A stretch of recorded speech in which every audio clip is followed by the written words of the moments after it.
সিলেটের দক্ষিণ সুরমার শিববাড়ি এলাকা ঘিরে আজ রোববার জঙ্গি বিরোধী নিবিড় তল্লাশি ও অভিযান চালানো হচ্ছে। নাম প্রকাশে অনিচ্ছুক পুলিশের এক কর্মকর্তা আজ বেলা 11টার দিকে প্রথম আলোকে এই তথ্য জানান। শিববাড়ির আতিয়া মহল নামের বাড়ির নিচতলার একটি ফ্ল্যাটে জঙ্গিরা অবস্থান করছে। বাড়িটিতে গতকাল শনিবার সকাল থেকে অভিযান চালাচ্ছে সেনাবাহিনী। জঙ্গি আস্তানায় সেনা অভিযানের মধ্যে গতকাল সন্ধ্যার দিকে আতিয়া মহলের অদূরে পৃথক জঙ্গি হামলা হয়। এতে 2 পুলিশ কর্মকর্তা সহ 6 জন নিহত হয়েছেন। আহত হয়েছেন অন্তত 50 জন।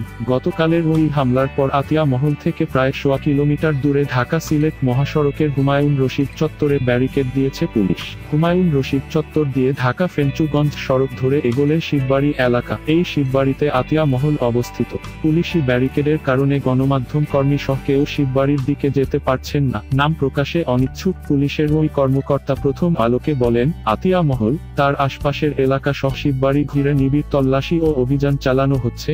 গত বৃহস্পতিবার দিবাগত রাত 2:30টার দিকে আতিয়া মহলে জঙ্গি বিরোধী অভিযান শুরু করে পুলিশ।